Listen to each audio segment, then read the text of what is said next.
Hello ladies and gentlemen, and welcome back to my Site B rebuild here on Jurassic World Evolution 3. In the very first episode and the last episode, we went ahead and built some really nice Ganymedes Valley themed aesthetics right here with a few too many waterfalls. I did see one person complain that there's too many waterfalls, but as a fair warning guys, I've been asking for waterfalls for practically 8 years now, so I'm really happy with these being added into the game. Please let me enjoy my moment. We also went ahead and on top of adding Gallimimuses, we've also got this weird one over here which just seems to be forming his own territory. Don't know why. But we also got some where are they? Where are they? Oh, there is one hiding behind. There we go. We have one Apatosaurus, and I believe we have two Apatosaurus. And not only that, but we also went ahead and got some Diplodocus in here as well. And honestly speaking, I feel like this is very very well suited for the smaller sauropods in this section. So I know I said I want Patagotitan in there. I did see a few other people comment on the first video that they want Patagotitan as well. And considering it is a brand new species, I think it is safe that we should have that. So I think I'm going to build like a herbivore haven over here as well, just to get a few more, well, you know, larger dinosaurs like Triceratops, Parasaurolophus, and Patagotitan, all of that in this section as well. Somebody gave me a really good idea in the comments as well to do a Carnotaurus exhibit here, or not an exhibit, sorry, a nest. So I was thinking we could do something like that, and I was thinking today we might go ahead and try to build a few nest areas for some of our dinosaurs. So in this area, I also had the idea of maybe starting out by building a little bit of a cave. What I might do is add like a rock going across, have some sunlight coming in, and then add some rock here and add a nest there. I might do something like that because I need to practice. I really do, because if I'm going to pull off this really big project, which we might do in the next episode, in episode 3, where we'll do like a massive cave system here, I'm going to need some practice to do that. So, today what I want to go ahead and do is do the swampy area over here, build a swamp, and then start to maybe redesign this area, because I'm not too much of a fan of it right now. I feel like it could definitely be so much better. I just think I've probably mucked about with the terrain a bit too much. It's just, it's not as nice as I thought it would be, and again, here, I don't like how it looks here as well. So, we will go ahead, we'll try to build a swamp area over here, and then we'll redesign this area. And I'm looking at some comments. Some of them are giving me some really good ideas for the lore. So I haven't decided exactly what I want this whole story to be, but I am starting to piece it together in my head before we start to add like abandoned buildings and whatnot. So go ahead and leave me some story ideas that you want for this island, because maybe, who knows, your story idea might be the one chosen for this, because I do want a bit of lore. Like I want this island to have a bit of purpose, you know? I don't want it to just be a random island. I want a little bit of story. So yeah, we're going to jump into a speed build relatively soon, but if you haven't already purchased your copy of Jurassic World Evolution 3, you can actually find a link down in the description to go ahead and purchase your copy on PC. Now, this link essentially works as a creator link, so if you wish to help me out and you're going to purchase the game anyways, then just purchase the game directly via that link, because at no extra cost to you guys, I do take a portion of that money, and it does help me out more than you can imagine. Again, recently, I do want to say that the support on the channel for the last few Evolution 3 videos have been, I can't even describe how insane it's been. So thank you so much for everybody who is supporting me and is here every single video, or now starting to check out my other videos. I really do appreciate every single one of you, and thank you so much from the bottom of my heart. So it really does mean a lot. But for now, all of that soppy shit out of the way, we're going to go ahead and start to do a little Site B rebuild here. Again, I don't really know too much about what I want to do with this area. I was thinking maybe more like the hunting grounds.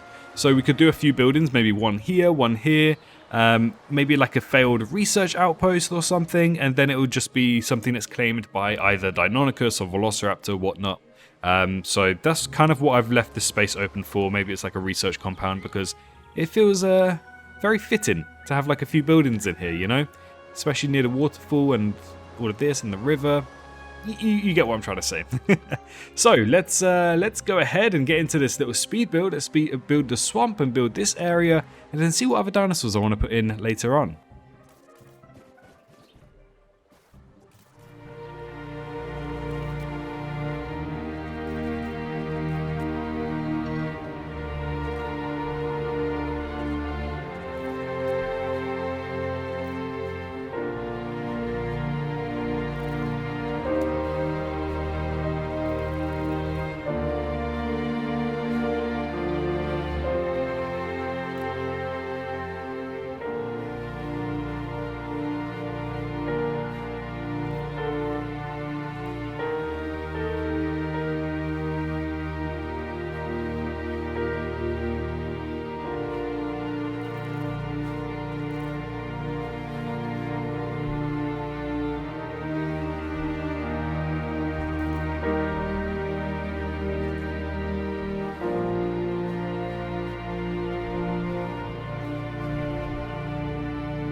Okay, and there we have it, ladies and gentlemen. That's the speed build for today. I am going to cut it a little bit short because I've just looked over at the time and I'm pretty sure I have something in about 30 minutes or so that I need to prepare for.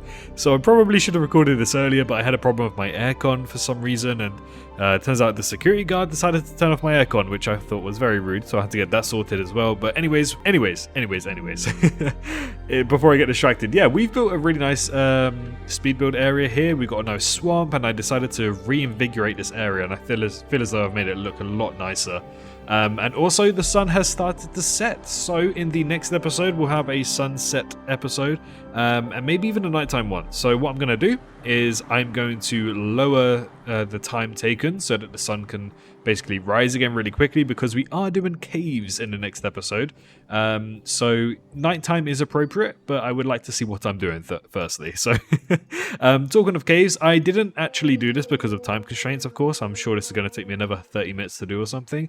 But I have laid down the groundwork, and I know I said I wanted a window here, but at the same time I thought that this looked really nice from this side, and also from this side it also looks really, really cool. So I prefer that. I might do like a window section here, so at least they can have some sunlight coming in. I think I also checked medium nesting area. Yeah, so the medium nesting area works perfectly fine here, so we'll hopefully get some carnivores maybe. I didn't actually put any fibrous grass covers or whatever it is. What is it? It's ground fiber and ground leaf. I didn't put any here just so carnivores would think, okay, this is our area, this is where we should go. And then I've also made another nesting over here, so herbivores can nest over here. And I think this one looks really nice, so we'll place down some nests soon. Talking of nests, I saw some people saying how are we going to get the aviaries to nest, obviously, because as you can see, not allowed, can't place it outside of an aviary. Well, a quick little tip for you guys is that if you place down a hatchery or an aviary like that, and then we get the aviary nest, boom, just outside you can place it. So keep that in mind if you are going to go ahead and build your own things, because it's literally as simple as that. As far as I'm aware, I don't think, let's just test this really quickly. Place that inside. Can we then delete it? Oh, okay, we can do that as well. So there's two various ways of however you want your flying reptile nests. I believe they will be used as well, so keep that in mind. I was thinking maybe I can put an aviary nest on top of here. I was going to do this as like a volcanic area, but I don't think I can really do anything of the sort just yet, so we are going to probably place an aviary. How big is the aviary? Yeah, we'll probably place like an aviary here or something, and then we'll place the nest so that the pteranodons can nest there. And then I also want a Thanatos Draken or maybe a Quetzalcoatlus. So we might do something over here with that, because I think this is a perfect... Oh, come on, that's perfect. Oh, this is a perfect waterfall, by the way. That'd have been so good, but unfortunately we can't do that. But I think it's perfect for an aviary. Yeah. So we'll do something like that. Try to build a really nice nest, actually. I want to Control Z so we get a natural habitat back. So yeah, we'll try and do like a nest there, like a cave nest for the Quetzalcoatlus and Thanatos Draken and whatnot. But yeah, so let's just quickly talk you by everything that we've done. So we have one source of water here, we have one source of water here, one source here, and I decided to make a nice little sanctuary source over here. Though I think I could probably do a little bit better of a job here. I'll probably do that off screen. But yes, I just thought this area just looks so nice now and so much more complete. Compared to the last time and at the start of the video, it looked horrible, hideous even. And I'm really proud of myself for the way that I was able to build this. And I did test out with the cave ceiling dwellings and all of that firstly, because again, we are doing that next episode, so I do need to practice. So I decided to do it here with its own little oasis, and I quite like it. I really, really like it. So this is kind of like a spring. So the water is technically coming from inside the mountain. That's my headcanon for this. And this is where the source of the water is coming from. And then it just flows out and eventually flows into the watering hole, which we will be building over here in an episode to come. I don't know which episode, but we will be building it. Then I just decided instead of having water over here, just specifically water, we can cut it off and then have it like more of a herbivore haven area for small herbivores. And then of course we need the water to flow and connect somehow, because how else would the water get there? So in doing so, I decided that I had this little inlet here, and I thought, what better place to put a nest? And I've managed to build a really nice nest area, I think. Let me know in the comments. Hopefully I'm not bigging myself up too much and You guys agree? But I also noticed that we do have kind of like a natural beach look here, so I thought, painting it in with sand and making it blend into the natural habitat will make it look really, really cool as well, even though dinosaurs will unfortunately not go down there. But I'm sure there will be some mods sometime in the future that will be able to do that. Then we continued the river to come down here. We'll talk about this in just a minute, which I'm also really proud of. I decided to make another spring area with the mountain here as well. So the water is coming from inside there, and then it will come here, and then it will just basically flow into the swamp that we build for. Now, I love Spinosaurus, and I think every swamp needs a Spinosaurus, but I also kind of want a Suchomimus in here, or maybe a Baryonyx. So we'll see what happens. We might build another miniature swamp, maybe there. I don't know. We'll build it somewhere, and we might have Spinosaurus and Baryonyx. But for the time being, yes, Spinosaurus will probably be living in this swamp. And again, I quite like it. Let me just quickly switch to controller. Sorry, I thought it was easier to handle with controller. Yeah, so I tried not to go crazy with the waterfalls. I tried to only have like flowing rivers. That's why I was playing around with the slopes and everything. So that's why we kind of have this. I picture it more as like a flowing river rather than a waterfall, because I don't really think you have waterfalls in swamps. So, so there's that. Yeah, I just mucked around with the swamp tool, which makes swamps so much easier to build. So much easier. Thank you, Frontier, or whoever came up with that idea. It's fantastic. And then over here, I believe, yes, over here I decided to connect it via rock, so it looks a little bit more natural, just like that. And then we'll have one of the nests over in this area. I think we'll have it back here. Not too sure, but we will have it somewhere here. Now, I did see a few people say that they want some deep water. So I, after laying out where I wanted the water, I decided to place down some deep water right here. And once we go, can we go in? Can we not go in? We can't go in? Okay, we cannot go in. Anyways, I thought we could go into the deep water. Maybe not in camera mode. But yeah, so this is the deep water here, so that the carnivores that do live here don't have to go and terrorize the herbivores and then change their environment. They can just stay in this area and fish for themselves. So hopefully that's kind of like the idea behind it. Hopefully they do follow along with that, and they'll go ahead and fish for the fish in here and don't have to spread out to go kill some herbivores. I really like this swamp. Definitely not my best swamp, but it could be better, but this is probably the best I can do at this point in time. I didn't really think too much of it, and honestly I haven't really researched any swamps for inspiration, so I kind of just went higgledy-piggledy and just did whatever my right hand was telling me to do. So that's exactly what I was doing. I was just painting and going crazy. Right, so as you guys have seen, we have decided to start adding a little bit of lore, and this is our first essence of the lore on this island.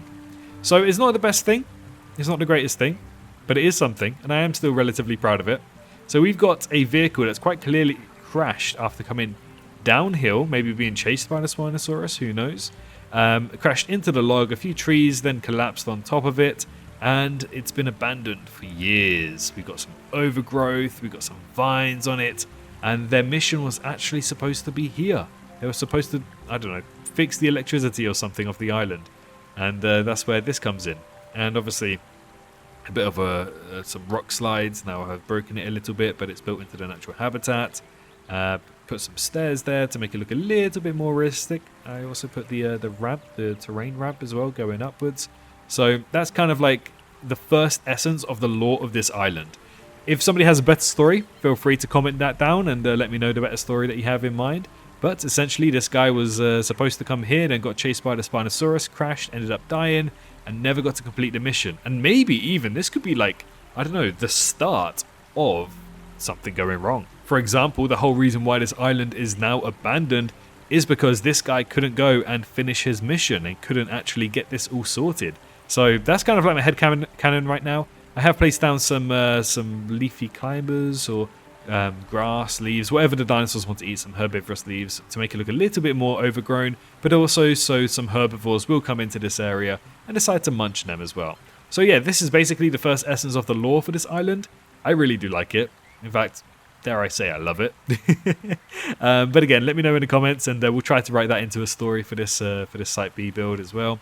But again, this is just, I like it. I think I've done a really good job here, and I think I've actually thought well through everything. And honestly, it's because we have nests, we have the availability to build a working ecosystem now. I think that's really aided to the Site B build and has definitely made it my best one. You can see in Evolution 1 wasn't too great.